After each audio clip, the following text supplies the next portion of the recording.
ಅರೆ ಇವಳು ಯಾಕೆ ಇಲ್ಲಿ ಕೂತಿದ್ದಾಳೆ? ನೋಡಿ ವೀಕ್ಷಕರೇ, ನಮ್ಮ ಸಮಾಜ ಯಾವ ದಿಕ್ಕಿಗೆ ಹೋಗ್ತಾ ಇದೆ ಅಂತ. ಬೆಂಗಳೂರಿನ ಬನಶಂಕರಿಯ ಪಾರ್ವತಿಯವರು ದಯಾಮರಣಕ್ಕೆ ಅರ್ಜಿ ಹಾಕಿದ್ದಾರೆ. ಹೇಳಿ ಪಾರ್ವತಿಯವರೇ, ನಿಮ್ಮಲ್ಲಿ ಈ ಆಲೋಚನೆ ಯಾಕೆ ಬಂತು? ಒಂಟಿ ಜೀವನ ಸಾಕಾಗಿದೆ, ನನಗೆ ಅಂತ ಯಾರೂ ಇಲ್ಲ. ಇನ್ನೊಬ್ರಿಗೆ ಕೊರೆಯಾಗೋಕ್ಕೂ ನಂಗೆ ಇಷ್ಟ ಇಲ್ಲ. ಯಾರೊಬ್ರು ಅನುಕಂಪನೂ ನನಗೆ ಬೇಡ. ಅದಕ್ಕೆ ದಯಾಮರಣಕ್ಕೆ ಅರ್ಜಿ ಹಾಕಿದ್ದೀನಿ.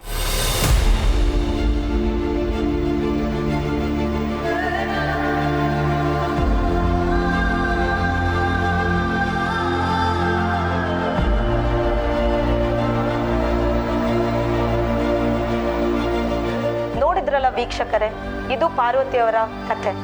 ಕ್ಷಮಿಸಿ, ವ್ಯಥೆ. ಶೋ ತಾತ, ಅವರು ನೋಡಿ ಪಾಪ ಅವ್ರಿಗೆ ಯಾರೂ ಇಲ್ವಾ? ಸೋಗಲಾಡಿ, ಮುಂದೊಂದು ದಿವಸ ನಾನು ಹೀಗೆ ಟಿ ವಿನಲ್ಲಿ ಕಾಣಿಸ್ಕೋತೀನೇನೋ ಅನ್ನೋ ಆತಂಕ ನನಗೆ.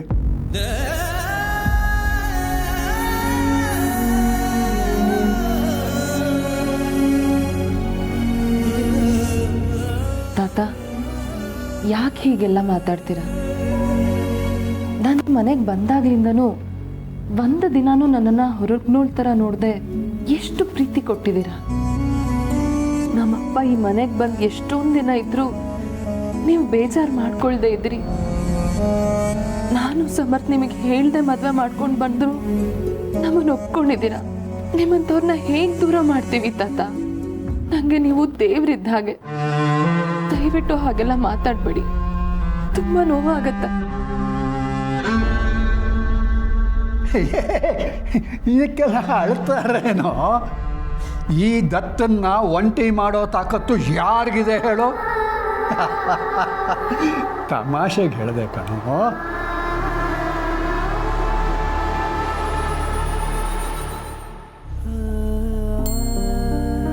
ದಯಾಮರಣಕ್ಕೆ ಅರ್ಜಿ ಹಾಕೋಷ್ಟು ಕಷ್ಟ ಆಗಿದೆಯಾ ಈಕೆಗೆ?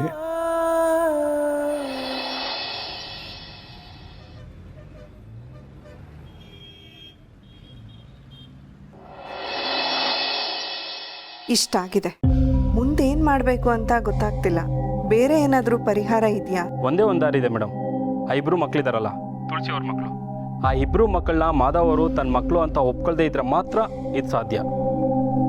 ವಂಶವೃಕ್ಷದಲ್ಲಿ ಅವ್ರ ಹೆಸರು ಸೇರ್ಸೋಕೆ ಮಾಧವ್ ಅವರು ಒಪ್ಕೊಳ್ಳಿಲ್ಲ ಅಂದ್ರೆ ಆಗ ಅವ್ರ ಹೆಸರು ಹಾಕೋಕೆ ಆಗಲ್ಲ. ಓ ಓಕೆ, ಥ್ಯಾಂಕ್ಸ್.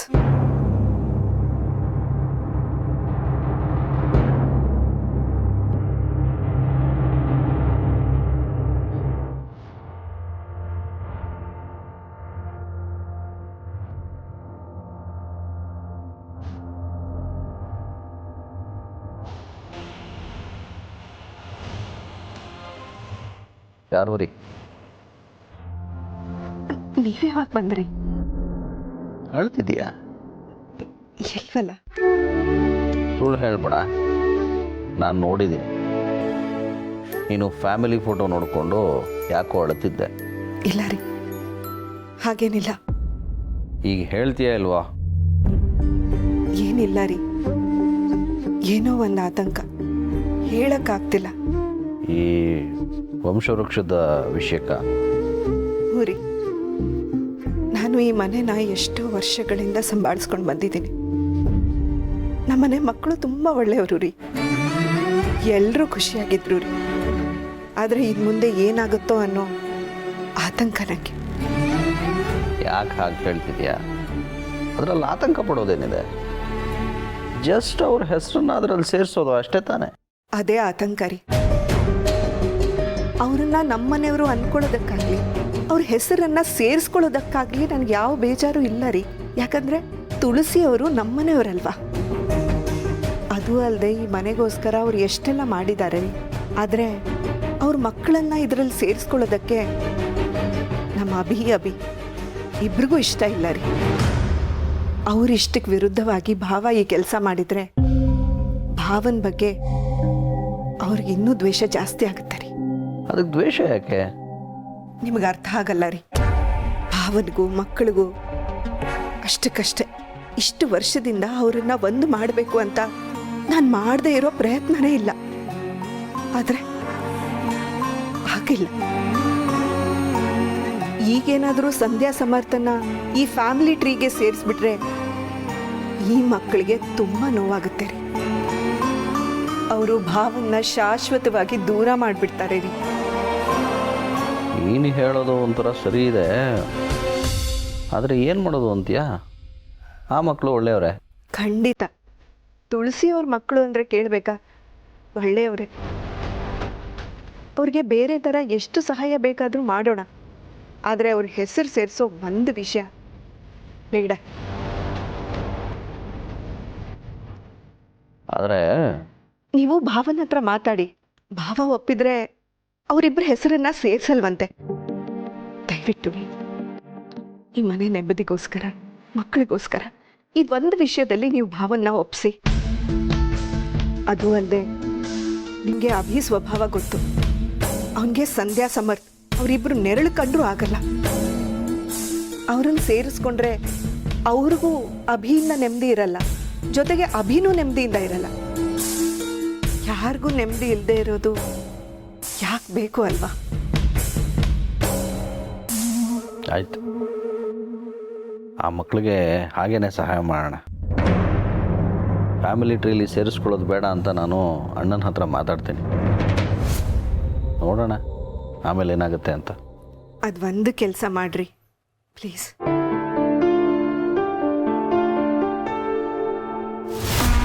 ಕಣ್ಣೀರಿಂದ ಆಗದೆ ಇರೋ ಕೆಲಸ ಯಾವುದೂ ಇಲ್ಲ. ಇನ್ನು ಇಬ್ರು ನಾನ್ಸೆನ್ಸ್ಗಳು ನಮ್ಮನೆ ಫ್ಯಾಮಿಲಿ ಟ್ರೀಗೆ ಸೇರಿಸ್ಕೊಳ್ದೇ ಇದ್ದರೆ ನನ್ನ ಅರ್ಧ ಗುರಿ ಈಡೇರ್ದ ಹಾಗೇನೆ.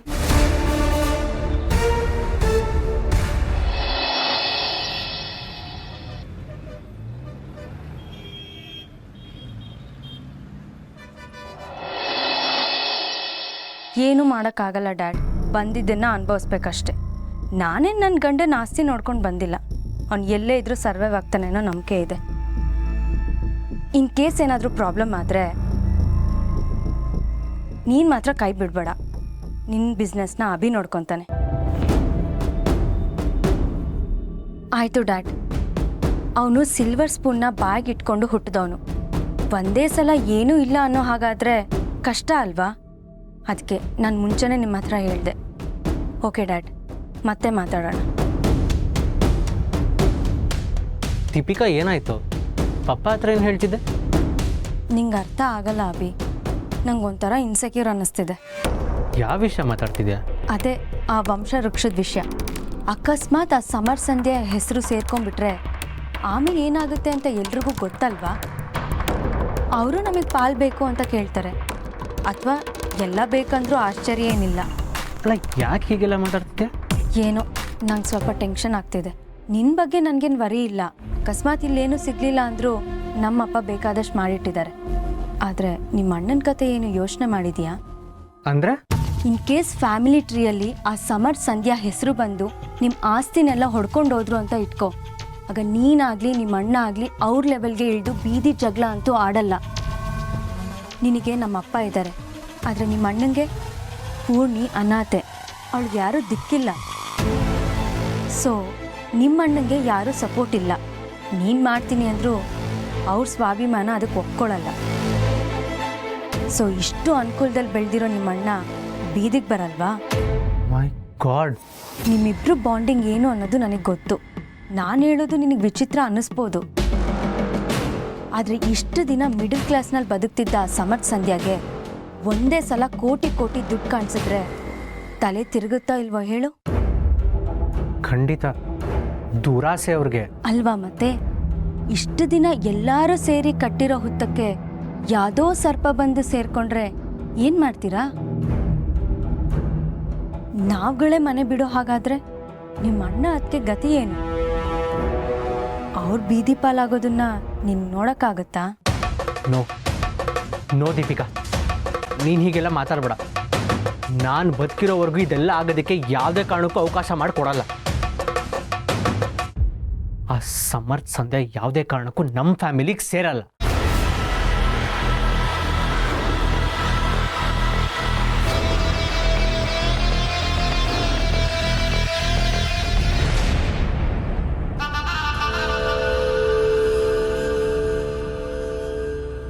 ಏನು ಡಿಸೈಡ್ ಮಾಡಿದೆ ಅವಿ?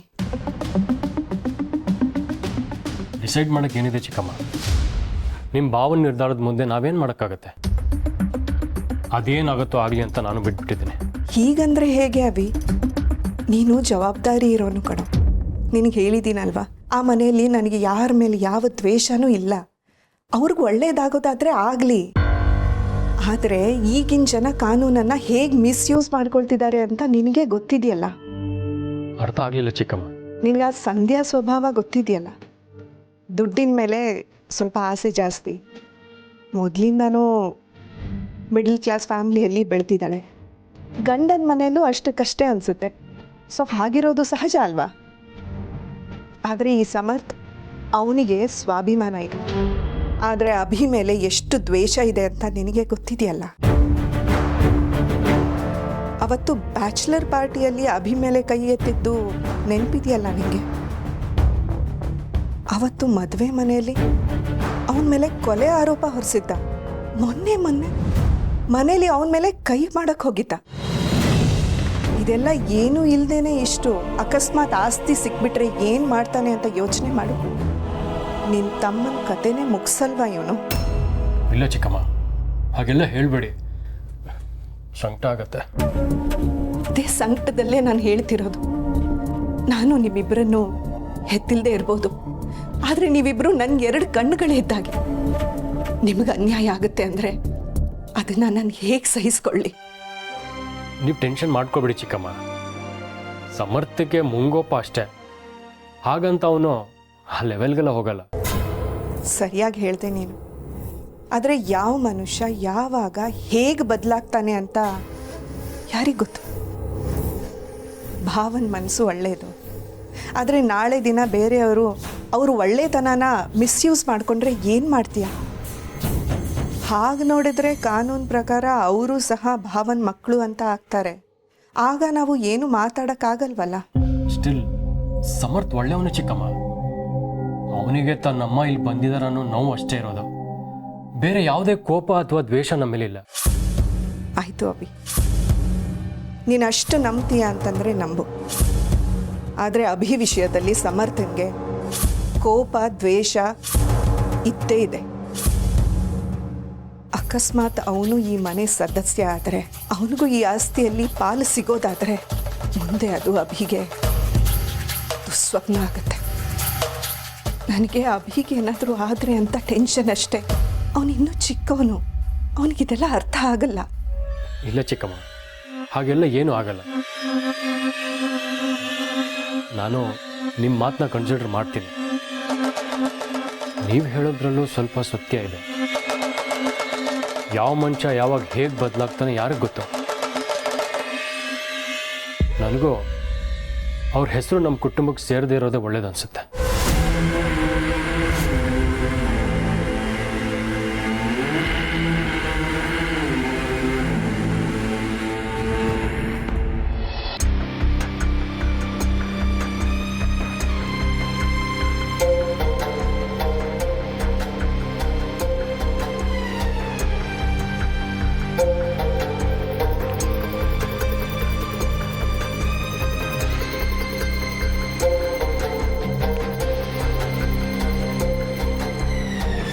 ಏನಾದರೂ ಹೇಳೋದಿತ್ತಾ?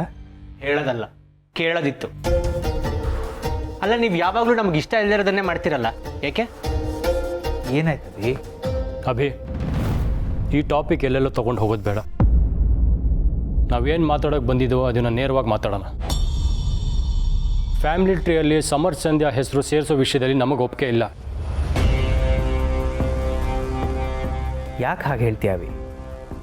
ಈಗ ಅವರು ನನಗೆ ಮಕ್ಕಳೇ ಅಲ್ವಾ? ಹೌದೌದು, ನೀವು ಬೀದಿಲಿ ಹೋಗೋರ್ನೆಲ್ಲ ಮಕ್ಕಳು ಅಂದ್ಕೊಂಡ್ರೆ ನಾವವ್ರನ್ನೆಲ್ಲ ಅಣ್ಣ ಅಕ್ಕ ಅಂತ ಒಪ್ಕೊಳಕ್ಕಾಗಲ್ಲ. ಬೀದಿಲಿ ಹೋಗೋರು ಅಂತೆಲ್ಲ ಯಾಕೆ ಮಾತಾಡ್ತೀಯಾ? ಅಲ್ಲ, ಎಷ್ಟು ದಿನ ಅಂತ ಹೀಗೆ ದ್ವೇಷ ಸಾಧಿಸ್ತೀಯಾ?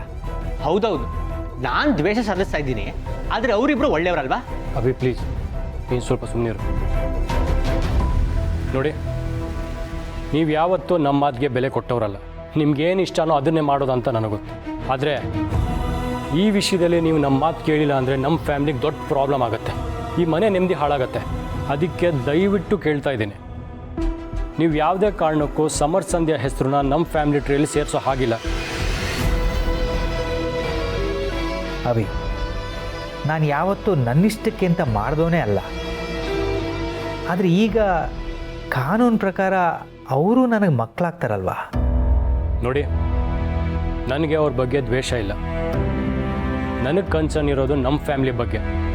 ನನಗೆ ನಮ್ಮ ಫ್ಯಾಮ್ಲಿ ಖುಷಿನೇ ಮುಖ್ಯ. ನಿಮಗೆ ಅವರಿಗೆ ಸಹಾಯ ಮಾಡಲೇಬೇಕು ಅಂದರೆ ನೀವು ಬೇರೆ ರೀತಿಯಲ್ಲೇ ಮಾಡ್ಬೋದು. ಇವನ್ ನಾನು ಮಾಡ್ತೀನಿ. ಒಳ್ಳೆ ಕೆಲಸ ಬೇಕಾ, ಕೊಡ್ಸೋಣ. ದುಡ್ಡಿನ ಸಹಾಯ ಬೇಕಾ, ಅದು ಮಾಡೋಣ. ಆದರೆ ಅವರಿಬ್ಬರ ಹೆಸರು ನಮ್ಮ ಫ್ಯಾಮಿಲಿ ಟ್ರೀಯಲ್ಲಿ ಸೇರಿಸೋ ಹಾಗಿಲ್ಲ. ನೋಡಿ, ಇದೆಲ್ಲ ನೀವು ತಂದ್ಕೊಂಡಿರೋ ಸಮಸ್ಯೆ. ಇದಕ್ಕೆ ನಾವೆಲ್ಲ ಬಲಿಯಾಗಕ್ಕಾಗಲ್ಲ. ಒಂದು ಸಲ ಅವ್ರನ್ನ ನಮ್ಮ ಫ್ಯಾಮಿಲಿ ಟ್ರೀಗೆ ಸೇರಿಸಿದ್ರೆ ಆಮೇಲೆ ತೆಗ್ಸಕ್ಕಾಗಲ್ಲ. ಅಕಸ್ಮಾತ್ ಅವರಿಂದ ನಮಗೇನಾದರೂ ಸಮಸ್ಯೆ ಆದರೆ ಆಮೇಲೆ ರಿಗ್ರೆಟ್ ಮಾಡಿ ಏನು ಯೂಸ್ ಇಲ್ಲ. ಅವರಿಂದ ನಮಗೇನೋ ಸಮಸ್ಯೆ ಆಗತ್ತವಿ. ನೀನು ಅವ್ರ ಬಗ್ಗೆ ತಪ್ಪು ತಿಳ್ಕೊಂಡಿದ್ಯಾ? ಅವರು ಭಾವ, ಮಕ್ಕಳು ಹೇಳೋದ್ರಲ್ಲೂ ಅರ್ಥ ಇದೆ. ಈಗ ಸಿಚುವೇಶನ್ ಹೀಗಿದೆ, ಎಲ್ಲನೂ ಚೆನ್ನಾಗಿದೆ, ಮುಂದೇನು ಹೀಗೆ ಇರುತ್ತೆ ಅಂತ ಹೇಳೋದಕ್ಕಾಗಲ್ವಲ್ಲ. ಸಂಧ್ಯಾ ಸಮರ್ಥ್ ಪಾಪದವರು, ಅದರಲ್ಲಿ ಎರಡನೇ ಮಾತೇ ಇಲ್ಲ. ನಾವು ಅವರನ್ನ ಫ್ಯಾಮಿಲಿ ಟ್ರೀಯಿಂದ ಹೊರಗಡೆ ಇಟ್ಟು ಎಷ್ಟು ಬೇಕಾದರೂ ಹೆಲ್ಪ್ ಮಾಡ್ಬೋದಲ್ವಾ? ಅವ್ರಿಗೆ ನೀವು ಎರಡನೇ ಅಪ್ಪ ಆಗಿರೋದ್ರಿಂದ ಅವ್ರ ಹಕ್ಕನ್ನ ನೀವೇ ಡಿಸೈಡ್ ಮಾಡಬೇಕಾಗತ್ತೆ. ಅಕಸ್ಮಾತ್ ನೀವು ಬೇಡ ಅಂದರೆ ಇಲ್ಲಿಗೆ ಮುಗ್ದು ಹೋಗುತ್ತೆ. ಅಣ್ಣ, ಶಾರ್ವರಿ ಹೇಳ್ತಿರೋದ್ರಲ್ಲೂ ಅರ್ಥ ಇದೆ ಅಣ್ಣ.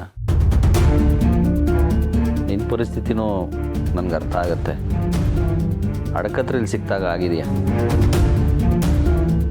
ಆದರೆ ಸಂಧ್ಯಾ ಸಮರ್ಥ ಜೀವನ ಒಂದು ನೆಲೆಗೆ ಬರೋವರೆಗೂ ನಾವು ಅವ್ರಿಗೆ ಏನು ಸಹಾಯ ಬೇಕು ಅದನ್ನು ಮಾಡೋಣ. ನಮ್ಮ ಮನೆಗೆ ಅವ್ರು ಬರಲಿ, ನಾವು ಅವ್ರ ಮನೆಗೆ ಹೋಗೋಣ.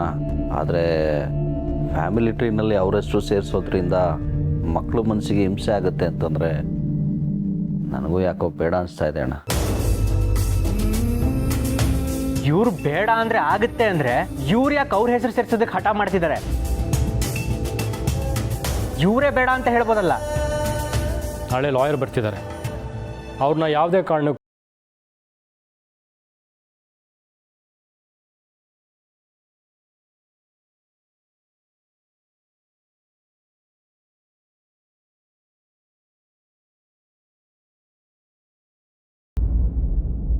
ನಾಳೆವರೆಗೂ ಯೋಚನೆ ಮಾಡು.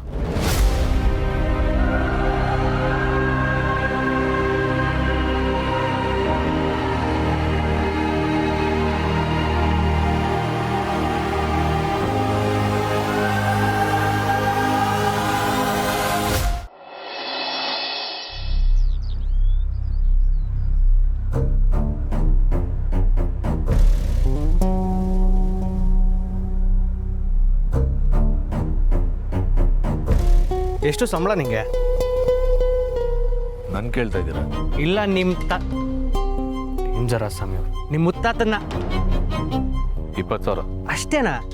ಮತ್ತು ನಿನ್ನ ಮನೆ ಖರ್ಚೆಷ್ಟು? ಅದೆಲ್ಲ ಯಾಕೆ ಸರ್? ಪರವಾಗಿಲ್ಲ, ನಿನ್ನ ಯಜಮಾನ ಕೇಳ್ತಿದ್ದಾನಲ್ಲ, ಹೇಳು. ಖರ್ಚು ತುಂಬಾನೇ ಆಗುತ್ತೆ ಸರ್. ಬಾಡಿಗೆ ಒಂದು ಕಟ್ಟೋದಿರಲ್ಲ, ಮಿಕ್ಕಿದ್ದು ರೇಷನ್ ಅದು ಇದು ಅಂತ 20,000ನೇ ಆಗುತ್ತೆ. ಜೊತೆಗೆ ಗರ್ಭಿಣಿ ತಂಗಿ ಬೇರೆ ಇದ್ದಾಳಲ್ವಾ, ಅವಳ ಖರ್ಚು ಸುಮಾರು ಆಗುತ್ತಲ್ಲ? ಆದಾಯಕ್ಕಿಂತ ಖರ್ಚು ಜಾಸ್ತಿ. ಓಹೋಹೋ, ಅದಕ್ಕೇನಾ ಸುಲಭವಾಗಿ ಶ್ರೀಮಂತಿಕೆ ಪಡ್ಕೊಳ್ಳೋ ದಾರಿ ಹುಡ್ಕೊಂಡಿರೋದು? ಏನು ಹೇಳ್ತಿದ್ದೀರಾ ಸರ್? ಏನಿಲ್ಲ, ಯಜಮಾನನ ಹತ್ರ ಸಂಬಳ ಪಡ್ಕೊಳ್ಳೋ ಬದಲು ಅವನ ಪಟ್ಟಾನೇ ಕಿತ್ಕೋತಿದ್ಯಲ್ಲ, ಭಲೇ ಕಿಲಾಡಿ ನೀನು. ನನಗೆ ಅರ್ಥ ಆಗಲಿಲ್ಲ ಸರ್. ನಮ್ದೆ ಇದೆಲ್ಲ ಅರ್ಥ ಆಗ್ದಿರೋಷ್ಟು ಇನ್ನೋಸೆಂಟ್ ನೀನು ಅಂತ ನಮ್ದೆ. ಅಲ್ಲ, ನೀನು ದುಡ್ಡಿನ ಅವಶ್ಯಕತೆ ಇದ್ದಿದ್ರೆ ನಾನೇ ಒಂದು 20-30 ಸಾವಿರನೋ 1,00,000ನೋ ಬಿಸಾಕ್ತಿದ್ದೆ. ಆದರೆ ನೀನು ಮನೆ ಸೇರಿಕೊಂಡು ಮನೆ ಯಜಮಾನ ಆಗೋ ಪ್ಲ್ಯಾನ್ ಮಾಡ್ತಿದ್ಯಾ? ಸರ್, ನನಗಂತ ಕೆಟ್ಟ ಆಸೆಗಳೆಲ್ಲ ಇಲ್ಲ. ನಮ್ಮ ಬಾಸಿ ಮನೆಗೆ ಡ್ರೈವರ್ ಕೆಲಸಕ್ಕೆ ಹಾಕದೇ ಇದ್ದಿದ್ರೆ ಈ ಮನೆ ಕಡೆ ತಲೆ ಹಾಕೋ ಮಲ್ಗ್ತಾ ಇರಲಿಲ್ಲ. ಸುಮ್ಮನೆ ಬೈಕ್ ಬಂದಿದ್ದು ಮಾತಾಡ್ಬಿಡಿ. ನಾಟಕ ಆಡಬೇಡ. ನನ್ನ ಮೇಲಷ್ಟು ದ್ವೇಷ ಇದ್ದರೂ ನೀನು ಇಲ್ಲಿ ಬಂದು ಸೇರ್ಕೊಂಡಾಗಲೇ ನನಗೆ ಬುದ್ಧಿ ಇರಬೇಕಿತ್ತು. ನಿನ್ನ ಪ್ಲ್ಯಾನು ಬೇರೆನೇ ಇದೆ ಅಂತ. ಬಟ್ ನನಗೆ ಅರ್ಥನೇ ಆಗಲಿಲ್ಲ ನೋಡು. ರೀ, ಸರಿಯಾಗಿ ಹೇಳಿ. ನಾನಿಲ್ಲಿ ಸ್ವಾಭಿಮಾನದಿಂದ ದುಡಿತಾ ಇದ್ದೀನಿ. ಗೊತ್ತು ಕಣೋ, ಇದೆಲ್ಲ ನೀನು ನಿಮ್ಮಮ್ಮ ನಮ್ಮಪ್ಪ ಸೇರ್ಕೊಂಡು ಆಡ್ತಿರೋ ನಾಟಕ ಅಂತ ನನಗೆ ಗೊತ್ತು. ನನ್ನ ಫ್ಯಾಮಿಲಿ ಸೇರ್ಕೊಳ್ಳೋದಕ್ಕೆ ನೀನು ಏನೇ ಪ್ಲ್ಯಾನ್ ಮಾಡಿದ್ರು ನಮ್ಮ ಮನೆ ಹೊಸಲು ದಾಟಿ ಒಳಗೆ ಬರೋಕ್ಕೂ ಬಿಡಲ್ಲ. ಯೋ, ನಿನಗೆ ನನ್ನ ಭಾಷೆಯಲ್ಲೇ ಉತ್ತರ ಹೇಳ್ಬೇಕಾ? ಏನು ಹೇಳ್ತೀಯ ಸರಿಯಾಗಿ ಬೊಗಳು. ಇನ್ನಿದ್ದೀನಿ ಅಂತ ತಲೆ ತಿಂತಾನೆ. ನೋಡ್ ನೀನು ಪೊಗರ್ನ ಬರೀ ಡ್ರೈವರ್ ಆಗೇ ಹೀಗೆ. ಇನ್ನು ನಮ್ಮ ಫ್ಯಾಮಿಲಿಗೆ ಸೇರ್ಕೊಬಿಟ್ರೆ ಅಷ್ಟೇ. ಈಗೇನು ವಿಷಯ ಅಂತ ಹೇಳ್ತೀವ ಅಥವಾ? ಏಯ್, ನನ್ನ ಮೇಲೆ ಕೈ ಮಾಡಕ್ಕೆ ಬಂದರೆ ಪೊಲೀಸವ್ರನ್ನ ಕರೆಸಿ ಒದ್ದು ಒಳಗೆ ಹಾಕಿಸ್ತೀನಿ. ನನ್ನ ಫ್ಯಾಮಿಲಿಗೆ ಸೇರ್ಕೋಬೇಕು ಅನ್ನೋ ನಿನ್ನ ದುರಾಸೆಗೆ ಆಗೊಂದೊಳ್ಳೆ ಕ್ಲೈಮ್ಯಾಕ್ಸ್ ಸಿಗುತ್ತೆ. ನಿಮ್ಮ ಫ್ಯಾಮಿಲಿಗ ಹೋಗಿ ನಿಮ್ಮ ಫ್ಯಾಮಿಲಿಗೆ ಕಷ್ಟನೋ ಸುಖನೋ ಪ್ರಾಮಾಣಿಕ ಬದುಕ್ತಿರೋ ಫ್ಯಾಮಿಲಿ ಇದೆ ನನಗೆ. ನಿನ್ನಂತೊಂದು ಫ್ಯಾಮಿಲಿ ಸೇರ್ಕೊಳ್ಳೋ ಕರ್ಮ ಯಾವತ್ತೂ ಬಂದಿಲ್ಲ, ಬರೋದು ಬೇಡ. ಏನಂದೆ? ಇನ್ನೊಂದ್ಸಲ ಹೇಳು. ನಿಮ್ಮ ಫ್ಯಾಮಿಲಿಗೆ ಸೇರ್ಕೊಳ್ಳೋ ಕರ್ಮ ಯಾವತ್ತೂ ನನಗೆ ಬರೋದು ಬೇಡ ಅಂದೆ. ಇದೇ ಮಾತಲ್ವಾ? ಈ ಕೊನೆ ಮಾತನ್ನ ಯಾವತ್ತೂ ಮರಿಬೇಡ. ಯೋ ಹೋಗಯ್ಯ, ನೀನು ನನಗೆ ಹೇಳೋದು. ನೀನಾಗಿ ನೀನೇ ಬಂದು ಅಣ್ಣ ಬಂದು ನನ್ನ ಫ್ಯಾಮಿಲಿ ಸೇರ್ಕೊಂತ ಬಂದು ಬೇಡ್ಕೊಂಡ್ರು ನಾನು ಸೇರ್ಕೊಳ್ಳಲ್ಲ. ಸಮಾಧಾನನಾ? ಕನ್ಸು ಕಾಣು. ನೋಡು, ಈಗ ನೀನಾಗಿ ನೀನೇ ಹೇಳಿದ್ಯಾ ನಮ್ಮ ಫ್ಯಾಮಿಲಿಗೆ ಸೇರ್ಕೊಳ್ಳಲ್ಲ ಅಂತ. ನೀನು ಕೊಟ್ಟ ಮಾತನ್ನ ಉಳಿಸ್ಕೊಂಡಿಲ್ಲ ಅಂದರೆ ಏನೋ ಮಾಡ್ತೀಯ? ನಿನಗೇನು ಮಾಡಲ್ಲ. ನಿಮ್ಮಮ್ಮ ನಮ್ಮನೇಲಿದ್ದಾರೆ ಅನ್ನೋದು ನೆನಪಿರಲಿ. ಅವ್ರ ಜೀವನ ನರಕ ಆಗ್ಬಿಡತ್ತೆ.